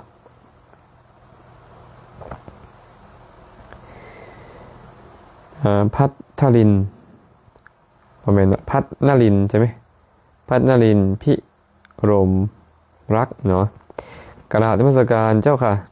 ขอเรียนถามเจ้าค่ะพระผูกสายศีลให้โยมผู้หญิงได้ไหมเจ้าคะเพราะเห็นพระบางท่านก็ผูกให้พระบางท่านว่าผูกให้ไม่ได้วางบนมือให้ได้เจ้าค่ะความจริงแล้วนี่นะโยมการทำแบบนั้นเนี่ยพระพุทธเจ้าบอกว่าการเลี้ยงชีพด้วยมิจฉาอาชีวะด้วยเดรัจฉานวิชานะถ้าหากไปผูกแขนให้กับญาติโยมเนี่ยเป็นการเลี้ยงชีพโดยไม่ควรเป็นสิ่งที่ไม่ควรกระทำเนาะพระจะไปผูกให้โยมผู้หญิงก็ไม่ได้ให้ผู้โยมผู้ชายก็ไม่ได้ให้เด็กน้อยก็ไม่ได้การทำแบบนี้เรียกว่าทำเดรัจฉานวิชาเมื่อทำเดรัจฉานวิชาก็มีอาบัติด้วยและเป็นการประทุษร้ายชาวบ้านด้วยเหมือนกันฉะนั้นพระภิกษุจึงไม่ควรที่จะไปผูกแขนให้ญาติโยมไม่ว่าจะเป็นผู้หญิงไม่ว่าจะเป็นผู้ชายโยมเนาะผูกให้ผู้ชายก็ไม่ได้ผูกให้ผู้หญิงก็ไม่ได้หากว่าพระมีใจกำหนัดยินดีอยากจับต้องกายผู้หญิงเอาได้ไปผูกหากได้ผูกโดนตุแขนผู้หญิงโดนส่วนใดส่วนหนึ่งของผู้หญิงพระเป็นอาบัติทุนละใจหากพระยินดีในการจับต้องดันไปถูกขนของเขาก็ตามถูกเนื้อตัวเขาส่วนใดส่วนหนึ่งก็ตามพระจะเป็นอาบัติหนักเป็นอาบัติสังฆาทิเศษได้เนาะฉะนั้นจึงไม่ควรผูกเป็นการประจบประแจงญาติโยมด้วยเลี้ยงชีพด้วยมิจฉาอาชีวะด้วยนะแต่ในกรณีพิเศษโยมถ้าหากว่าญาติโยมเขาเนี่ยอาจารย์ผูกแขนให้โยมหน่อยพระก็ปฏิเสธไปบอกว่าอาตมาไม่มีฝ้ายนะอาตมาไม่มีได้สายศีลนะไม่มีได้ผูกแขนนะหากเขาบอกว่าโยมมีมาด้วยเจ้าค่ะมัดผูกแขนให้โยมหน่อยหากก็ต้องไม่ผูกโยมไม่ควรผูกหากเขาบอกว่าอาจารย์สวดปริตได้ไหมเจ้าคะอาจารย์สวดปริตตมงคลสาธยายพระสูตรได้ไหมคะเขาเอามาให้เราสามารถที่สาธยายพระสูตรได้พระก็จับที่ได้แล้วก็สาธยายพระสูตรไปสวดปริตไปแล้วก็วางไว้แล้วแต่เขาเพราะเขานิมนต์ให้สวดปริตเขาไม่ได้นิมนต์ให้ผูกแขนถ้าเขานิมนต์ให้ผูกแขนพระไม่ควรทำเนาะจะเป็นผู้หญิงหรือผู้ชายก็ตามไม่ควรทำนะอันนี้ก็ตอบอย่างนี้เนาะแม้แต่สวดแม้แต่วางบนมือก็ไม่ควรให้ถ้าเป็นของพระให้ของญาติโยมไม่ได้นะอันนี้ตอบอย่างนี้เนาะขอโอกาสค่ะช็อกโกแลตชงเป็นน้ำปานะได้ไหมคะ ช็อกโกแลตมันเป็นยานะตัวช็อกโกแลตโดยตรง แต่ว่ามีการผสมแล้วถ้าผสมนมผสมคอฟฟี่เมดอันนั้นมันจะเป็นอาหารไป ถ้าเป็นลูกช็อกโกแลตเนี่ยเขาโกโก้หรือเปล่านะ มันเป็น 100% ของมันเลยไม่มีส่วนผสมของอย่างอื่นเนี่ยอันนี้เป็นยานะหากเอาน้ำตาลที่เป็นน้ำตาลอ้อยมาผสมก็ยังจัดเป็นยาอยู่แต่เก็บไว้ได้7 วันถ้าเอาช็อกโกแลตนั่นมาผสมกับนมจัดเป็นอาหารบริโภคไม่ได้ละลายน้ำก็ไม่ได้เนาะถ้าโกโก้สดๆนะช็อกโกแลตก็น่าจะเป็นโกโก้นั่นแหละใช่ไหมสดๆเลยเอามาละลายน้ำอันนี้ฉันได้ผสมน้ำตาลฉันได้ผสมน้ำผึ้งฉันได้ฉันเวลาวิการได้เนาะแต่ว่าต้องมีเหตุที่สมควรเนาะนิวรณ์หาแม่นอย่างขน้อยนิวรณ์ห้าภาษาบาลีว่านีวรณะเขาเอิ้นว่านิวรณ์แปลว่าทำเครื่องขวางกั้นทำเครื่องขวางกั้นยังล่ะบ่รวมๆก็คือขวางกั้นกุศลมีอยู่5อย่างกามฉันทะพยาบาททีนมิทะอุทธัจจะกุกุจจะและวิจิกิจฉาเนาะนี่เอิ้นว่านิวรธรรมนิวรธรรมเกิดขึ้นยามใดกุศลหายนิวรธรรมเกิดขึ้นยามใดกุศลหายเนาะ หรือว่าอีกอย่างหนึ่งว่านิวรธรรมเป็นธรรมเครื่องขวางกั้นฌานขวางกั้นมรรคผลนิพพาน เจ้าจะไปเจริญฌานหากนิวรธรรมกุ้มลุมแล้วเจ้าบ่สามารถเจริญฌานได้แน่นอนและบ่จำเป็นต้องว่าถึงมรรคผลนิพพานบ่จำเป็นต้องว่าถึงมรรคผลนิพพานเนาะพอเข้าใจเนาะนิวรธรรมจะบ่ตอบหลายเด้อน้อยสว่างอย่างเนี้ยแสงอุทัยว่ะสาธุที่ตามอาจารย์แล้วรู้สึกว่าเข้าใจไปเรื่อยๆกับคำสอนคำอธิบายของพระอาจารย์กระจ่างแจ้งเข้าใจง่ายเลิกซึ่งข้าน้อยจะพยายามติดตามไปเรื่อยๆขออนุโมทนานำเด้อข้าน้อยเจริญพรสาธุกินนาลีสอสนวงศาข้าน้อยขอโอกาสถามว่าดวงวิญญาณนั่นนี่ย้ายมันกะมีอีหลีบ่พระอาจารย์โดยข้าน้อยดวงดาวโอ้ดวงดาวนั่นนี่ย้ายมันก็มีอีหลีบ่พระอาจารย์ มันก็สิมีอีหลีแหละเนาะมันก็สิมีอีหลีแต่มีดาวดวงหนึ่งที่บ่ย้ายเขาเอิ้นว่าดาวประกายพฤกษ์ดาวประกายพฤกษ์นี่บ่เคยย้ายมันเคยโคจรอยู่แบบใดมันจะเคยโคจรอยู่แบบนั้นตอนเช้าเฮาเห็นอยู่บนใดตอนแลงเห็นอยู่บนใดมันจะเห็นอยู่บนนั้นคือเก่าดาวประกายพฤกษ์นี่นะ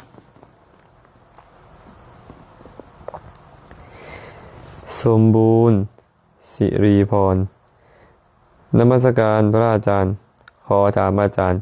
ความสุขในสวรรค์เป็นลักษณะแนวใดและความสุขนิพพานเป็นลักษณะแนวใดความสุขในสวรรค์วะความสุขในสวรรค์คือการบริโภคกามนั่นแหละเนาะเฮาเป็นมนุษย์นี่เฮาได้เห็นรูปดีๆได้ฟังเสียงมวลๆได้ดมกลิ่นหอมๆได้รสชาติแซ่บๆได้สัมผัสทางกายที่ดีๆก็เป็นกามคุณที่เฮาได้บริโภคหากว่าเป็นรูปธรรมขึ้นมาอีกหน่อยนึงก็คือได้ลาภได้ยศได้สรรเสริญนี่แหละเอิ้นว่าความสุขในความเป็นมนุษย์แต่เทวดาเนี่ยความสุขของเขาเป็นทิพย์ความสุขของเขาเป็นทิพย์มนุษย์นี่ยังมีโรคภัยไข้เจ็บมนุษย์ยังเฒ่าแก่มนุษย์ยังแค่ร้อนตาฟางหูตึงนางยานผมหอกรังโกงมีโรคภัยไข้เจ็บความชราเบียดเบียนแบบนี้มนุษย์ยังถึกลงทันยังถึกจองจำยังถึกฆ่าฟันรันแทงแต่ในสวรรค์บ่มีพวกนี้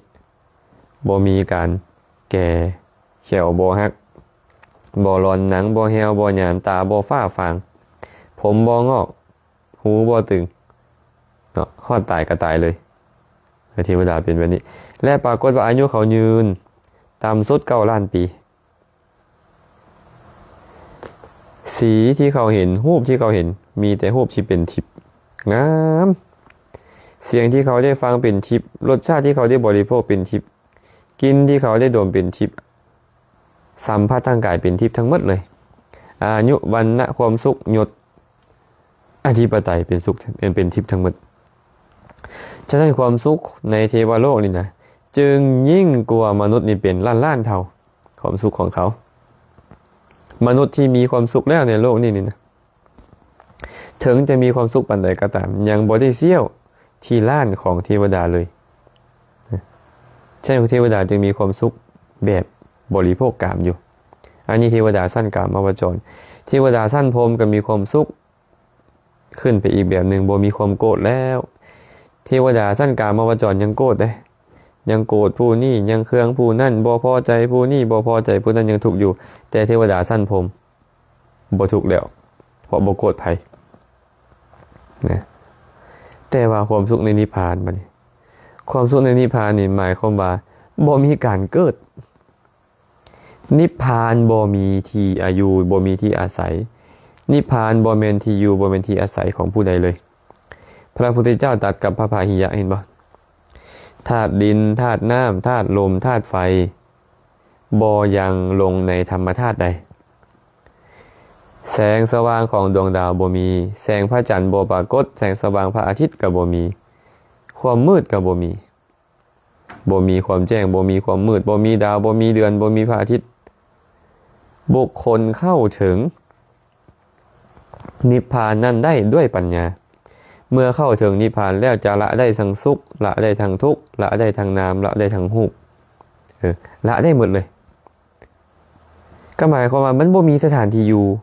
มันบ่แม่นบนอยู่บ่แม่นบนเกิดบ่แม่นที่อาศัยนิพพานนี่นะเป็นสภาพอย่างหนึ่งที่เกิดขึ้นมาเป็นอารมณ์ของจิตคำว่าเกิดเนี่ยบ่มีการเกิดซ้ำนิพพานนี่แต่จิตไปรับรู้มันจิตที่รับรู้มันเอิ้นว่ามรรคจิตผลจิตจิตที่รับรู้มันนั่นต้องมีสัมมาทิฏฐิเป็นประธานอริยมรรคมีองค์8เกิดขึ้นสมบูรณ์ไปรู้นิพพานนั้น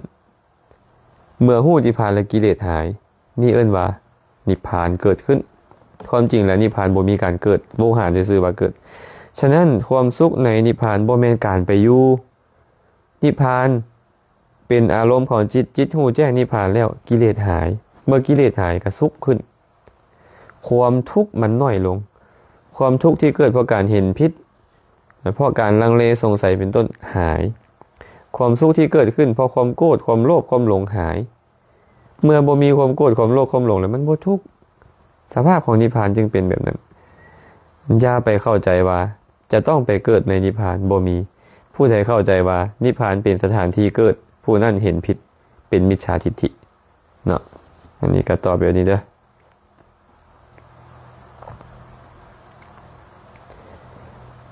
ละสวรรค์ใสเสียงนะข้าน้อยบุญฮอดจอดถึงข้าน้อยขอเมตตากิจนิมนต์พระอาจารย์ลงมาใต้แข่งเสียกองจากข้าง แล้วจังเว้ากันอีกตัวนั้นเนาะอนุโมทนาบุญนำความตั้งใจที่ดีเด้อจิตสนะแม่ข่าวก็คือกันกับสามเณรบ่พระอาจารย์อ๋อแม่ข่าวคือสามเณรบ่สงสัยพวงมาจากคำถามเรื่องว่าสามเณรสามทานศีลเองได้บ่สามเณรสามทานศีลเองบ่ได้แม่ข่าวสามทานศีลเองได้แม่ข่าวนี้สามทานศีลเองได้สามเณรสามทานศีลเองบ่ได้สามเณรต้องรับศีลจากอาจารย์เท่านั้นคำว่ารับศีลก็คือรับไตรสรณคมจากพระเท่านั้นส่วนแม่ข่าวนี่นะศีลขาดปุ๊บก็สามารถตั้งเจตนาได้เลยสมทานเองได้เลยแม่ข่าวบ่คือพระบ่คือสามเณรขอไป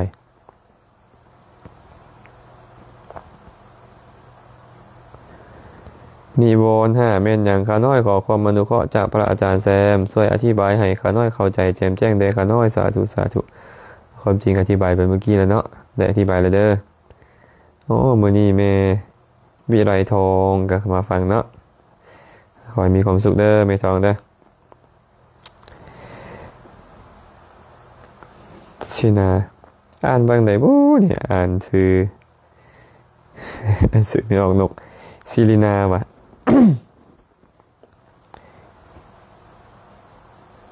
อ่านบ่ออกสำเนียงภาษาอังกฤษนี่เนาะ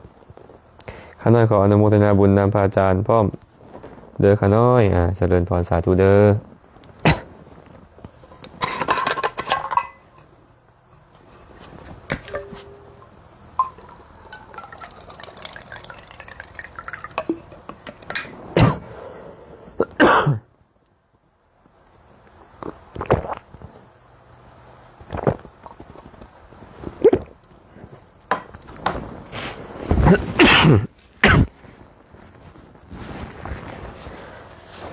เริ่มคันคอเลยเนาะ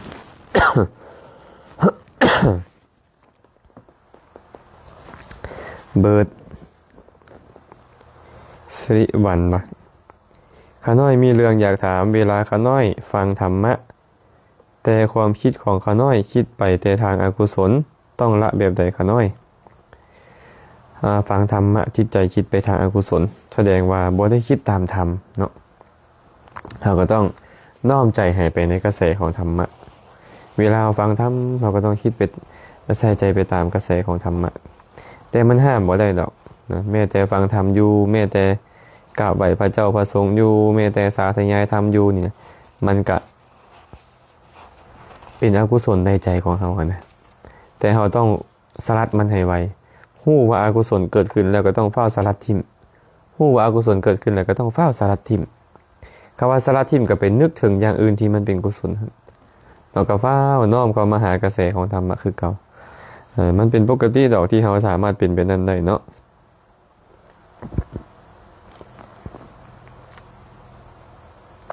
สมพร ธรรมวงศ์มานิวรณ์หาแม่นหยังข้าน้อยขอความอนุเคราะห์จากพระอาจารย์แซมช่วยอธิบายให้ข้าน้อยเข้าใจแจ่มแจ้งเดชสาธุโอ้อธิบายแล้วเนาะนิวรณ์แปลว่าธรรมชาติที่ขวางกั้นกุศลธรรมชาติที่ขวางกั้นขวางกั้นมรรคผลนิพพานขวางกั้นฌานเมื่อมันเกิดขึ้นแล้วกุศลหายเมื่อมันเกิดขึ้นแล้วบ่สามารถเจริญฌานบ่สามารถบรรลุมรรคผลนิพพานได้มีอยู่5อย่างคือกามาฉันทะได้แก่ความโลภความอยากได้นี่อยากได้นั่นเอิ้นว่าตัวตัณหานั่นเอง2พยาบาทคือความโกรธบ่พอใจเรื่องนี้บ่พอใจเรื่องนั้นบ่พอใจผู้นี้บ่พอใจผู้นั้นเอิ้นว่าพยาบาททีนามิทะความหดหู่ท้อใจความง่วงเหงาเสื่องซึมเอิ้นว่าทีนามิทะอุทธัจจะกุกุจจะความฟุ้งซ่านความรำคาญใจนะวิจิกิจฉาความลังเลสงสัยในคุณของพระพุทธพระธรรมพระสงฆ์เป็นต้นนี่เอิ้นว่าวิจิกิจฉาทั้ง5อย่างนี้นะเวลามันเกิดขึ้นมันจะทำลายกุศลของบุคคลที่มีนิวรธรรมเกิดขึ้นจะหายเพื่อนเลยเอิ้นว่านิวรธรรมคือธรรมเครื่องขวางกั้นกุศลธรรมเครื่องขวางกั้นฌานขวางกั้นมรรคผลนิพพานเนาะต่อไปอีกบันหนึ่งเป็นนี้เด้อผ้าใสสาธุข้าน้อยขออนุญาตถามเป็นอย่างพระอานนท์เพิ่นจึงบ่บรรลุเป็นพระอรหันต์ตอนพระพุทธเจ้ายังบ่เข้านิพพานข้าน้อยเพราะว่าท่านพระอานนท์นี่นะอินทรีย์ยังบ่แก่หอบการที่บุคคลจะบรรลุธรรมได้นี่นะก็ต้องอินทรีย์แก่หอบหากอินทรีย์ยังบ่แก่หอบฟังธรรมปันได้ก็ยังบ่บรรลุนิพพานได้เนาะมันต้องเกี่ยวเนื่องด้วยกับอินทรีย์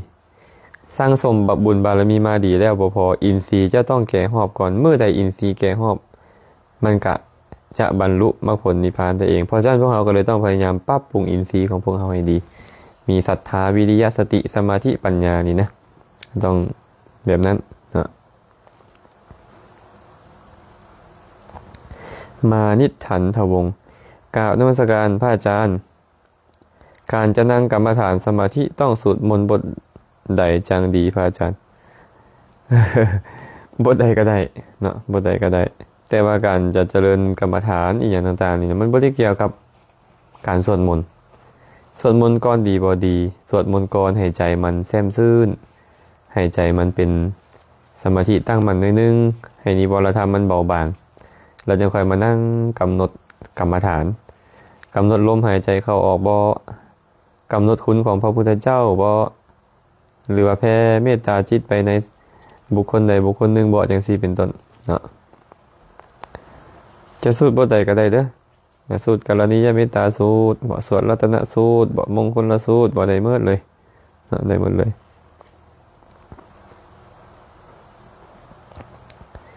มนุษย์ติดท่องขอโอกาสพระอาจารย์ข้าน้อยอยากฮู้ทุกข์ในอริยสัจสี่เป็นหยังทุกข์ในอริยสัจสี่เพิ่นหมายถึงขันธ์ห้าที่เป็นอารมณ์ของอุปาทานเนาะอุปาทานขันธ์ห้า อุปาทานขันธ์ห้าก็คือขันธ์ห้านั่นแหละแต่ขันธ์ห้าที่เป็นอารมณ์ของตัณหาที่เป็นอารมณ์ของทิฏฐิเพิ่นเลยเอิ้นว่าอุปาทานขันธ์รูปเวทนาสัญญาสังขารวิญญาณรูปคือทางกายเวทนาคือความสุขความทุกข์ความเป็นกลางๆสัญญาคือความจือจำความจำได้หมายหู้สังขารก็คือธรรมชาติที่ปรุงแต่งจิตใจให้ดีให้วิญญาณคือธรรมชาติที่มาหู้อารมณ์หู้อารมณ์ทางตาก็เอิ้นว่าเห็นหู้อารมณ์ทางหูก็เอิ้นว่าฟังหู้อารมณ์ทางดังก็เอิ้นว่าดมจังซี่เป็นต้นหู้เวทนาสัญญาสังขารวิญญาณนี่นะมันบ่เที่ยงมันเป็นทุกข์เป็นอนัตตาอาการที่มันบ่เที่ยงมีแล้วบ่มีนั่นแหละเอิ้นมันว่าทุกข์สิ่งใดเกิดขึ้นแล้วมีความเสื่อมสลายไปเป็นธรรมดาสิ่งนั้นเอิ้นว่าทุกข์เนาะฉะนั้นอุปาทานขันธ์นี่มันเกิดขึ้นตั้งอยู่ดับไปและมันยังเป็นอารมณ์ของตัณหายังครอบงำมันได้อยู่เป็นอารมณ์ของตัณหาอยู่มันเลยชื่อว่าทุกข์เพราะว่ามันเกิดขึ้นตั้งอยู่และกระแตกดับไปมันจึงเอิ้นว่าทุกข์ในที่นี้เนาะ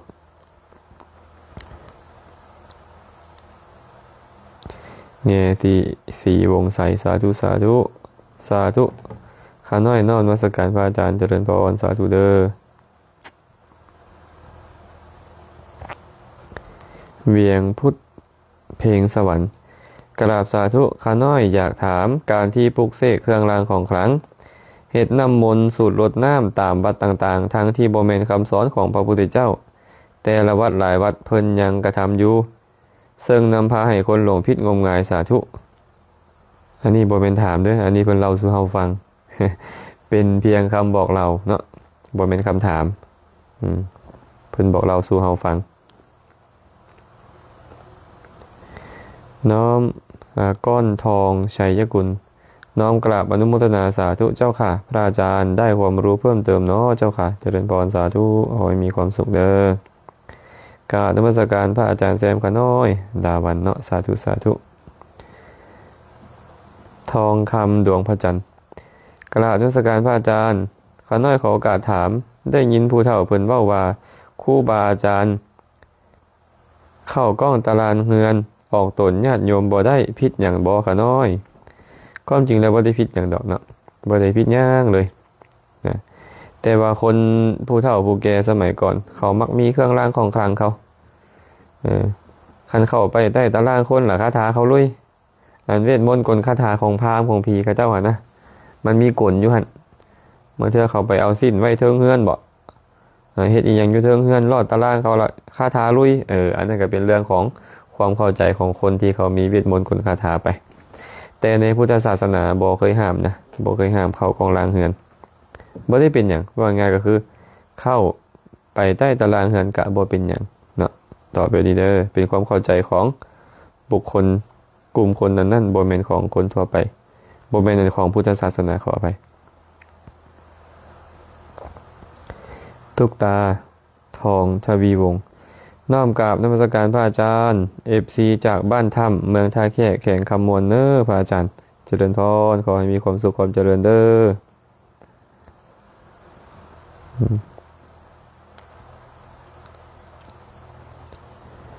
ฝ่ายสุดสดา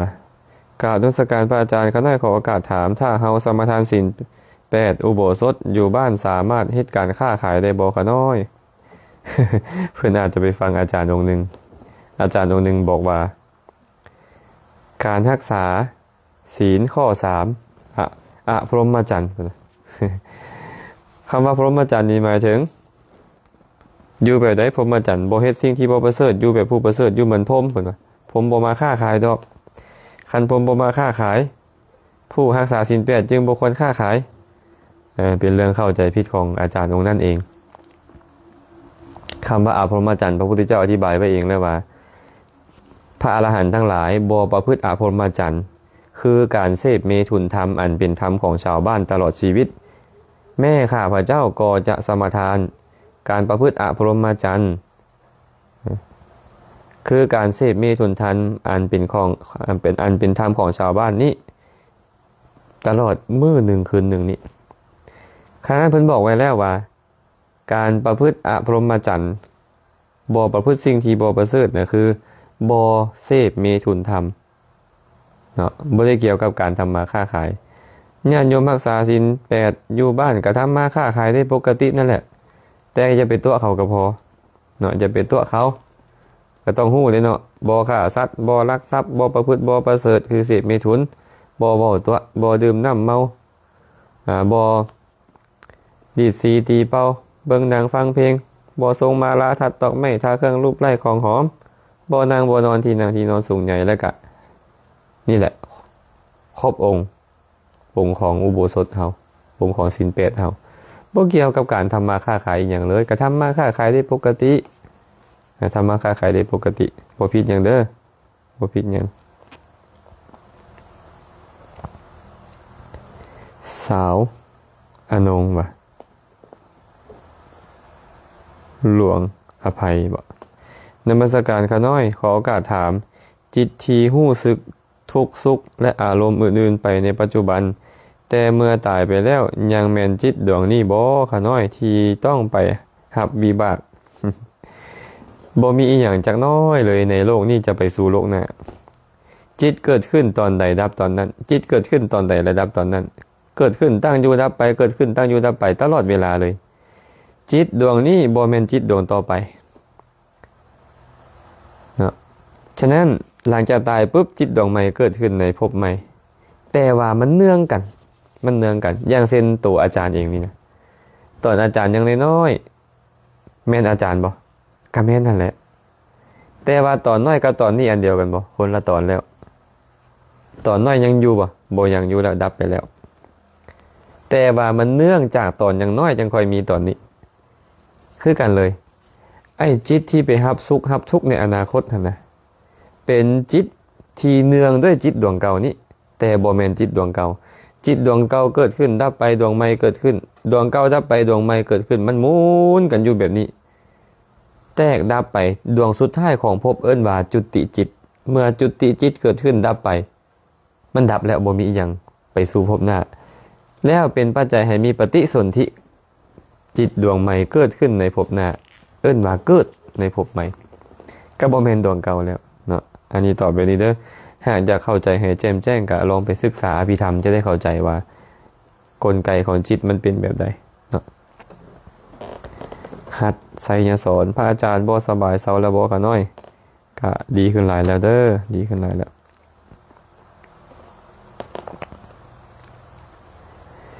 นมัสการพระอาจารย์อินทรีย์แม่นหยังขาน้อยช่วยอธิบายให้ขาน้อยเข้าใจแจ่มแจ้งแด่ขาน้อยคันอธิบายซับคำว่าอินทรีย์ก็คือความเป็นใหญ่ความเป็นใหญ่เนาะแต่ว่าอินทรีย์มีหลายแบบอินทรีย์มีอยู่22อย่างบางเทื่อเพิ่นว่าอินทรีย์5คือ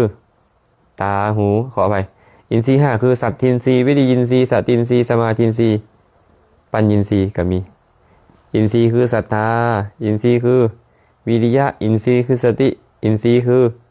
สมาธิอินทรีย์คือปัญญาก็มีเนาะบางเทื่อเพิ่นบอกอินทรีย์6สำรวมอินทรีย์คือหยังเห็นบ่จักขุนทรีย์คือตาโสตินทรีย์หูคานินทรีย์ดังชิวหินทรีย์ลิ้นกายินทรีย์กายและมนินทรีย์คือใจบางเทื่อเว้าอินทรีย์2คืออิทธินทรีย์และปุริสิน4ก็มีความเป็นหญิงความเป็นชายเป็นอินทรีย์อย่างหนึ่งพร้อมเนาะ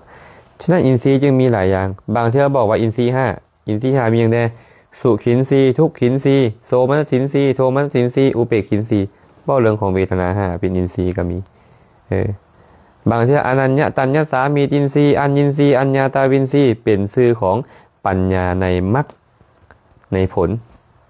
คือตัวสัมมาทิฏฐิในมรรคผลนั้นก็มี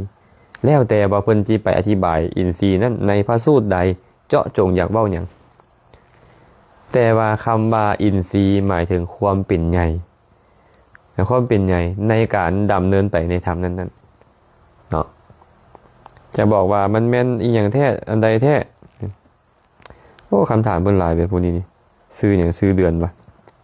นมัสการพระอาจารย์พุทโธแม่นหยังขาน้อยช่วยอธิบายขาน้อยแจ่มแจ้งเด้บ่ฮู้ว่าเพิ่นอยากฮู้แท้บ่พุทโธนี่ พุทโธเป็นภาษาบาลี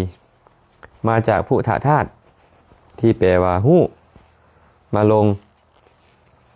ปัจจัยเข้าไปลงตะปัจจัยหรือกตะปัจจัยและมีการแปลงเป็นพุทธะลงสิวิภัตแปลงสิเป็นโอก็เลยแปลว่าพุทโธแปลว่าผู้ฮู้ฮู้หยังล่ะผู้ฮู้เนี่ยฮู้ทุกสิ่งทุกอย่างบ่มีเหลือแต่ฮู้ที่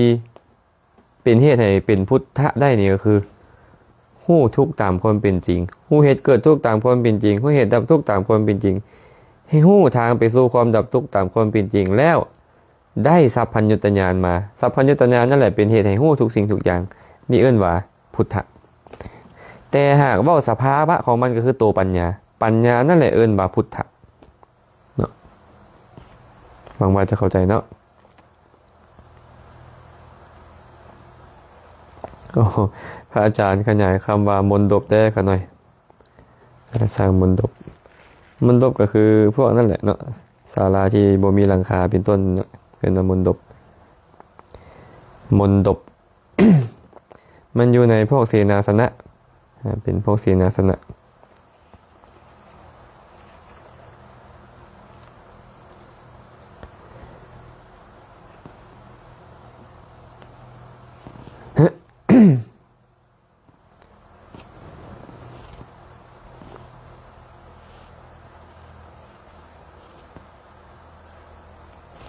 เพิ่นบอกว่าเรือนยอดที่มีขนาดใหญ่มีรูปสี่เหลี่ยมจัตุรัสเป็นรูปตัดมุม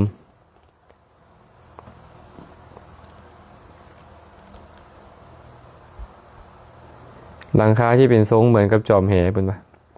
เนาะ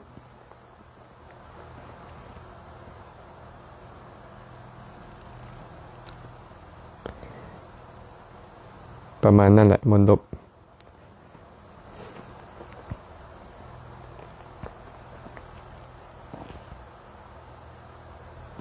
โอ้ใช้เวลาหลายแล้วได้มื้อนี้นี่กราบพระอาจารย์เขาได้ขอถามการบูชาพระอยู่ห้านพระเฮือนต้องแต่งขันห้าขันแปดบอและขันแปดต้องใส่เทียนเล่มบาททุกข้างบอตามเคยเห็นผู้เฒ่าเพิ่นเคยเฮ็ดมาดอกไม้บูชาต้องเอาไว้ลูมเทียนหรืออยู่เทิงเทียนก็ได้ขาน้อยขอความกระจ่างแจ้งเด้ความจริงแล้วนี่เนาะในพุทธศาสนาบ่เคยได้สอนเรื่องของขันห้าขันแปดอีกอย่างเลยเนี่ยโยมบ่ได้สอนไว้เลยนะเพราะฉะนั้นขันห้าขันแปดก็เลยเป็นเรื่องของ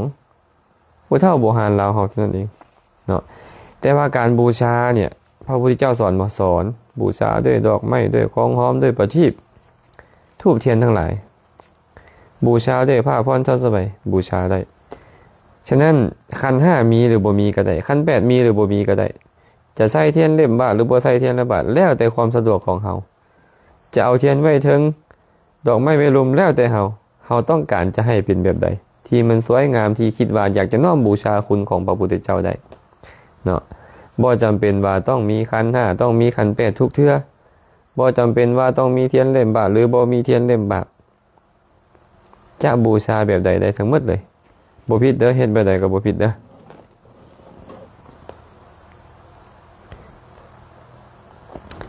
อก็คงจะหมดคำถามเนาะคำถามแหละก็ใช้เวลามาก็โดนเติบแล้วประมาณชั่วโมงกว่าๆมื้อนี้ก็คงจะพอสมควรก่อนขออนุโมทนานำทุกคนทุกท่านเด้อคำถามใดที่อาตมาตอบไปแล้วยังบ่แจ่มแจ้งก็สามารถถามเข้ามาอีกใหม่ได้ส่วนคำถามใดที่บ่เห็นที่บ่ทันได้ตอบก็ขออภัยนำแล้วก็เห็นมือใดก็ขอยกยอดไปเป็นมือใหม่อาตมาใส่คำว่าคำใดไปหากกระทบกระทั่งจิตใจท่านผู้ใดผู้หนึ่งก็ขอขมาลาโทษมาณโอกาสนี้นำบุญกุศลทั้งหลายเราใดที่ท่านทั้งหลายผู้มาร่วมรับฟังได้เห็นแล้วก็ขออนุโมทนาสาธุการนำอาตมาภาพได้เฮ็ดบุญกุศลอันใดอันหนึ่งก็ตามก็ขอแบ่งบุญทั้งหมดให้กับทุกคนทุกท่านจงมีส่วนร่วมในบุญนี้ขอให้สรรพสัตว์ทั้งหลายจงมีส่วนร่วมในบุญนี้ขอให้สรรพสัตว์ทั้งหลายจงเป็นผู้มีความสุขโดยทั่วกันท้ายที่สุดแล้วก็ขอให้กุศลทั้งหมดจงเป็นปัจจัยอำนวยอวยไสให้ทุกคนทุกท่านจงได้บรรลุถึงมรรคผลนิพพานในอนาคตการนั้นใกล้นี้โดยทั่วกันทุกท่านทุกคนเทอญ